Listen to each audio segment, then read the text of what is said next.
Hello everyone, welcome to Shri GS point. Oju जल विद्युत परियोजना, ओजू जल विद्युत परियोजना को जो है कि केंद्रीय पर्यावरण मंत्रालय की विशेषज्ञ मूल्यांकन समिति के द्वारा जो है कि चीन के सीमा के पास में जो अरुणाचल प्रदेश है उसके अपर सुबनसिरी जिला में प्रस्तावित थी। इसको जो है कि मंजूरी मिल गई है। देखिए, ये जो परियोजना है ये जो है कि 2220 मेगावाट की ये परियोजना है और जो इसकी लागत होने वाली है, जो अनुमानित लागत है वो जो है कि 25,000 करोड़ रुपए जो है कि इसकी अनुमानित लागत होने वाली है। ठीक है, इस वजह से जो है कि ये चर्चा में है। सुबनसिरी नदी के बारे में भी बात करेंगे क्योंकि ये जो परियोजना है ये परियोजना सुबनसिरी नदी पर ही प्रस्तावित है। ओजू जल विद्युत परियोजना के बारे में भी बात करेंगे इस वीडियो में और अंत में एक अभ्यास प्रश्न होगा जो कि आप सभी के लिए होगा और इस अभ्यास प्रश्न का जवाब आप लोग कमेंट बॉक्स में दीजिएगा। हाल ही में केंद्रीय पर्यावरण मंत्रालय की विशेषज्ञ मूल्यांकन समिति ने चीन की सीमा के पास जो अरुणाचल प्रदेश है हमारा, उसके ऊपरी सुबनसिरी डिस्ट्रिक्ट है, वहां पे जो कि प्रस्तावित थी 2220 मेगावाट की ओजू जल विद्युत परियोजना और इसको जो है कि मंजूरी अभी मिल गई है। ठीक है, यह भारत की सबसे बड़ी नदी प्रवाह आधारित जल विद्युत परियोजनाओं में से एक है जिसकी रणनीतिक और ऊर्जा सुरक्षा की दृष्टि से विशेष महत्ता है। इस परियोजना की कुल अनुमानित लागत लगभग 25,000 करोड़ रुपए है। देखिए, ये चीजें याद रखिएगा, जो ये प्रस्तावित थी पहले, इसको जो मंजूरी मिल गई है ये जो है कि 2220 मेगावाट की ये जो है कि परियोजना है और ये जो है कि किस नदी पर है, तो ये जो है कि सुबनसिरी नदी पे है और ये परियोजना अरुणाचल प्रदेश के ऊपरी सुबनसिरी जिले में है और जो इसकी अनुमानित लागत है वो जो है कि 25,000 करोड़ रुपया है। तो ये जो है कि मोटा मोटी सब सारी चीजें याद रखिएगा।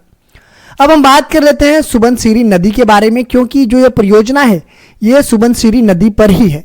तो सुबनसिरी एक ट्रांस हिमालयी नदी है जिसका उद्गम तिब्बत के हिमालय में माउंट पोरोम के पश्चिम में होता है।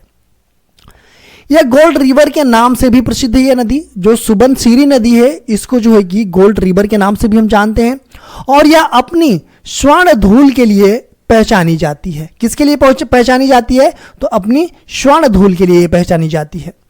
सुबनसिरी नदी अरुणाचल प्रदेश से होकर के असम के मैदानों में प्रवेश करती है और ब्रह्मपुत्र की दक्षिणी मतलब कि दाहिनी सहायक नदी है। ब्रह्मपुत्र की ये सहायक नदी भी बन जाती है क्योंकि ये जो है कि भारत में अरुणाचल प्रदेश में प्रवेश करती है और वहां से असम से होते हुए क्या करती है कि ब्रह्मपुत्र नदी में ये मिल जाती है। यह नदी चीन, अरुणाचल प्रदेश और असम में प्रभावित होती है और लखीमपुर असम में ब्रह्मपुत्र नदी में यह मिल जाती है। अगर हम मैप के अकॉर्डिंग बात करें तो यह नदी जो है कि देखिए ये है, ठीक है, ये जो है कि आपका सुबनसिरी नदी है। ये जो कि प्रवेश कहाँ पे करती है, तो ये अरुणाचल प्रदेश का मैप है। ये भारत में जब प्रवेश करती है तो ये अरुणाचल प्रदेश में प्रवेश करती है और ये बहते हुए जो है कि ये कहाँ फिर चली जाती है अरुणाचल प्रदेश से, तो ये असम में, ये जो असम का मैप है, ठीक है, ये जो है कि असम में पहुंच जाती है और फिर जा करके जो ब्रह्मपुत्र नदी आती है इसमें जो है कि ये मिल जाती है। ठीक है, अब हम बात कर लेते हैं ओजू जल विद्युत परियोजना के बारे में। परियोजना ऊपरी सुबनसिरी जिले के ताकसिंग ब्लॉक के रेडी गांव के समीप सुबनसिरी नदी पर प्रस्तावित है। देखिए, कई सारी चीजें हैं ये परियोजना। एक तो जो ऊपरी सुबनसिरी जिला है अरुणाचल प्रदेश का वहां पे है और ये जो है कि नदी भी आपका सुबनसिरी नदी है, इस पे ही प्रस्तावित है ये ओजू जल विद्युत परियोजना। इसकी कुल अनुमानित क्षमता कितना है, तो 2220 मेगावाट। ठीक है, कितना है, 2220 मेगावाट ही है और यह परियोजना भारत चीन सीमा पर स्थित रणनीतिक क्षेत्र में है और देश की ऊर्जा सुरक्षा व जल राजनीति में संतुलन का ये प्रतीक है। इसमें 100 मीटर ऊंचा कंक्रीट गुरुत्व बांध, 14 किलोमीटर लंबी हेडरेस सुरंग तथा भूमिगत पावर स्टेशन शामिल है।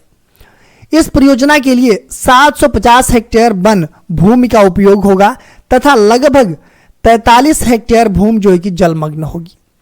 वही सुरक्षा के लिए हिमनद झील फटने की आशंका, real time early warning system और सामुदायिक प्रशिक्षण आदि पर समिति ने विशेष जोर दिया है।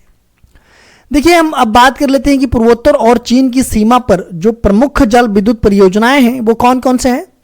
तो लोअर सुबनसिरी परियोजना, ये जो है कि 2000 मेगावाट, ये असम अरुणाचल प्रदेश। दिबांग बहुउद्देशीय परियोजना, ये जो कि 2880 मेगावाट, ये अरुणाचल प्रदेश। कामेंग हाइड्रो इलेक्ट्रिक परियोजना, ये 600 megawatt, Arunachal Pradesh. तालोंग project, Tawang project, ये अरुणाचल प्रदेश।